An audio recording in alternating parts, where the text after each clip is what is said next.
Hi, welcome back to Epilepsy Action's monthly update. I'm Jamie. And I'm Emily. And we're here to give you all the tea and keep you in the loop about everything that's happening in the world of Epilepsy Action. We'll be recapping the incredible month of June. It was so busy but so much fun. We held our annual Bradford 10K race, launched 2 new national campaigns, and even got ourselves on Corrie. More of that later. And then we'll look ahead to the next month, all the exciting things that we've got coming up. It's been pretty full on for us here at Epilepsy Action, but that just means that we're doing lots and lots of incredible things and reaching our goal, which is to create a world without limits for people with epilepsy. June has been an amazing month for all of us at Epilepsy Action, and we hope you've enjoyed it and seen it all happening on our socials. If you aren't following them, then you should be. And the handle is Epilepsy Action on pretty much everything. Yeah. Epilepsy Action. So at the very start of June, we had our annual Bradford 10K, which is obviously held in Bradford, and we had over 1,200 runners attend on the day. And me and Jamie both went, and it was amazing. We saw the course record get smashed with a time of 30 minutes and 47 seconds. Incredible. It was literally I can't 5 minutes. Yeah, it was insane.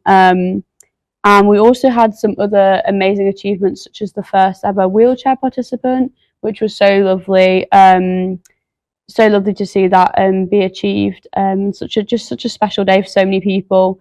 We had some local press even come down, which was lovely, speaking to lots of our runners and some of the Epilepsy Action team. And yeah, we got coverage all over the region, and we even made it on the BBC England page with one of our runners, Cheryl's story, which was it was great. Yeah. Now, on a slightly different note, we've had something very, very exciting come onto our screens this month. A new storyline launched on Coronation Street around the character of Brodie. He revealed to be living with epilepsy, and we saw him have his first on-screen seizure. Great representation, really good. Yeah, like a young boy. Really good to explore that stigma. And Epilepsy Action did advise the Coronation Street team on how to go about this storyline and ensure it was authentically portraying seizures and also some of the impacts that living with epilepsy comes with. So that was a really cool experience, and we really appreciated them reaching out as well, so we know that it was done properly. And so good to see it on screen. So good to see it live.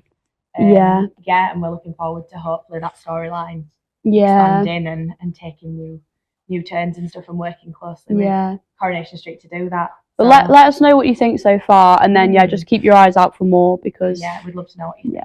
Yeah, absolutely. And something else that we've got going off, which is sort of related, I suppose, in terms of how epilepsy is understood in the world of people that don't have epilepsy. So our new campaign, If I Told You, went live. This is a series of videos basically exploring at work, in love and with friends, and how people with epilepsy feel. And it's been really, really powerful, and there's been some incredible engagement and comments from other people explaining that, we really got it right, and that is something that people with epilepsy experience. It's also been picked up in the press. We had a feature in The Big Issue and in HR magazine. So we really would just encourage you to share the videos with your friends, with your family, your neighbours, with anyone really. Just share it on your platform, so we can reach as many people to really help other people to understand epilepsy, because it is quite misunderstood and it is an invisible condition. So I think it's a really strong, powerful piece of work, and I think all of our team is really proud of it. So please do share it, as Jamie said, because we just want to get the word out there. And finally, I guess the final thing to recap this month is we did launch our membership survey, and over 4,400 of you responded to this. That was a mix of thank you firstly, and that was a mix of current members and also people who aren't members. We really just wanted to get your feedback and just learn what you wanted out of this organisation, and it's so helpful in shaping our services, resources and future support. So thank you so much if you took part. It'll make a real difference here. Absolutely. Yeah. Brilliant. So June was a busy month for us, but we're not slowing down anytime soon. We've got so much more planned ahead that you can all look forward to. First things first, it has been hot recently. Very. Too hot. Especially in this office, but I'm sure it has been for all of you as well. Some people with epilepsy actually find that the hot weather can increase their seizures. This can be directly related to the heat, or it could be related to other triggers, such as it being harder to sleep, more stressful. It's different for each person, but just in case, we've got some top tips for you to how to keep as cool as you can and safe in the weather. We've made it a little bit more fun, so we hope that you do enjoy. Take a look.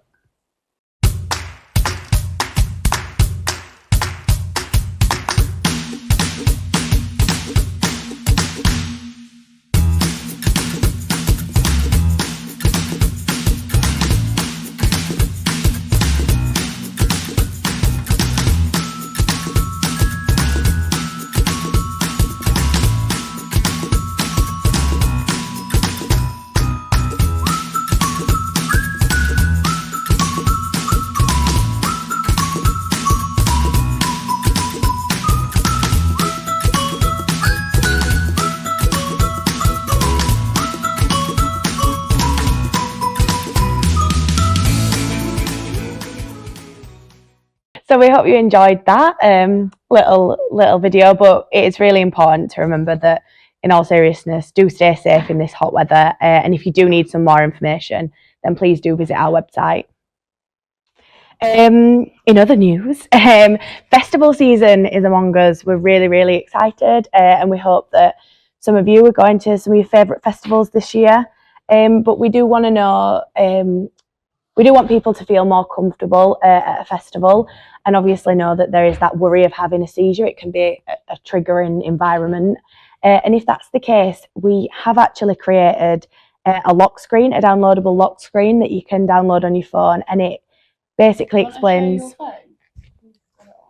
Yeah, it basically explains our care campaign, which is essentially comfort, action, reassure, and emergency. But yeah, you can find out some more information about that on our website. But yeah, if you are planning on going to festivals, just plan ahead, ensure you've got your medications, think about your personal triggers, and just ensure you're with a supportive group of people that want the best for you. But yeah, the downloadable lock screen is something that we're trialing, we're introducing, and we want to know if it helps you. And yeah, it's there, it's a resource. Please use it, see if it works. And you can also head to our website to find out some of our top tips for festivals and so on. Absolutely, as with the hot weather. We've got all the tips for everybody. Summer tips. Yes. Another summer event that comes around each year is the London Marathon Ballot. Some people dread this day, some people are hoping and praying that they get their place. Firstly, a big congratulations if you received an Epilepsy Action place in the marathon. We're so excited to have you run for us and be part of the team. It's an amazing experience, and you're just going to have the best time. I went as staff this year, and it was an amazing day, and everyone had so much fun. So yeah, best of luck. If you didn't receive a place from us, but you did, if you were selected in the ballot, then please do consider running for us, again for the same reasons. There's an amazing support team here, and it'll just be the best day of your life, from what I heard last year. And no luck this year at all. I'm sorry to hear that, but there is always next year, and in the meantime, we've got so many other fundraising events and opportunities. So you can head to our website again. Yeah. Of course. And I'm sure there's many of you that are super excited for our National Doodle Day to come back around. Every September we hold Doodle Day, which is an event where lots of artists, illustrators and celebrities design doodles, and we auction them off over I think, is it like a 10-day period? It might be slightly shorter, but so we are aware that epilepsy can affect people's mental health. So we have actually got this idea and we wanted to run it past you guys and sort of see if there's any interest in it. But basically, we wanted to create this Doodler's Digest, which is a puzzle book that you can sort of subscribe to every month. And yeah, it's to help you with your mental health and to help us as a charity. And we're just wanting to gain interest for that. So if it is something you're interested in, then you can actually head to our crowdfunder page and pledge your support. So yeah, if we get enough support, then that's something that we're going to be looking at doing in the future.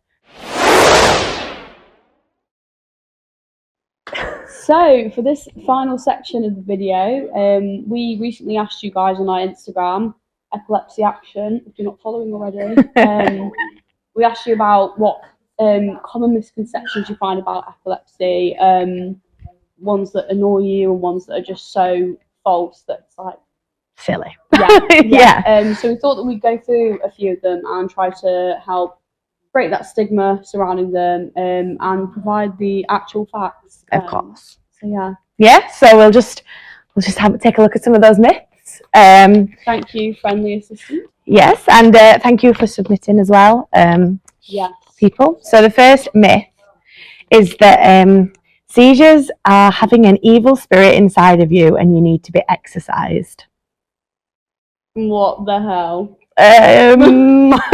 This is very incorrect and definitely a misconception and a myth. To be fair, I think there's some sort of like hundreds and hundreds of years ago in like old religious and spiritual texts, there was like some sort of mention of like epilepsy and seizures surrounding that, and I think that's where it's come from. But as Jamie said, it's literally completely false. And so if someone says that to you, just politely remind them that that's very incorrect and that they need to educate themselves. Next myth is... I'm excited. Once you're on medication, your epilepsy is gone. Epilepsy is more than just seizures. Absolutely. Epilepsy is more than just seizures, and that's exactly what our new campaign, If I Told You, is trying to explain, that, you know, epilepsy is more than just having a seizure. It affects your home life, your work life, when you're at work, in love, or with friends, it affects you at all those points. So I think that's a really relevant one. But yeah. Yeah, I think in terms of the medication, everyone's experience of epilepsy is different. Some people amazingly are able to find treatments and they live a relatively normal life, but also some people will never, unfortunately, be able to find a treatment that works for them. Yeah. And so it's really important for people to be aware that just because you are put on a medication does not mean that epilepsy goes away or your life is and there's normal. So many different kinds of medication as well. So it's really difficult to get that right. So even if you might get put on a medication, it might work for now, then it might not work, and then you know. So I think it's definitely. And even when you get a medication that solves your seizures, you can still have the side effects from that, such as tiredness, memory loss, depression, rage, all sorts of things. So I think that first one is definitely not true, that your epilepsy is just gone. And we hope that more people understand that and can and should watch our new campaign video as well to understand better. But yeah, cool. Okay, so the next one is that you can catch epilepsy. That's not true. No, no, that's not true at all. It's probably important to note that you can develop epilepsy at any time in your life. You know, epilepsy can affect you as a child, as an adult, but you definitely can't catch it off someone who has epilepsy. That's a bit silly. We, especially at Epilepsy Action, we call it a condition. It's not a disease. Exactly. It's not contagious. So yeah, throw that one away. Throw it away. Can you catch this? Okay, right. And our final myth, I think, for today. Seizures are only triggered by flashing lights. Very oh my god, we hear this so much. This is I'd say this is one of the top misconceptions. Absolutely, in, I think society. I think this is what most people just, if you hear the word epilepsy, just like, oh yeah, flashing lights, and it's like there's actually so much more to it, and that's why it's so important to do this sort of stuff. Only 3 to 5% of people with epilepsy have photosensitive epilepsy, so this is not true at all. And yeah, it's a massive misconception. So yeah, if you meet someone with epilepsy, don't just immediately go. Ask them questions. Yeah, don't just them assume. About it. Don't assume. Everyone's epilepsy is different, so it's really important to ask them, to understand. They could have different types of seizures. Not just tonic-clonic seizures, myoclonic focal. There's so many other types of seizures, and photosensitive epilepsy is just one small proportion of people with epilepsy. So definitely ask questions. I think people with epilepsy would want you to. Yeah. So thank you so much for taking your time to watch our monthly video. These things are great. We like to keep you up to date, and hope that you're enjoying them. And if you're not, or if you are, please do let us know in the comments and let us know what sort of content we can do, because we want to make these the best that they can be for you. But yeah, thanks so much for taking the time to watch. And if you're not already, follow us on social media at Epilepsy Action, and we'll see you next month. Bye.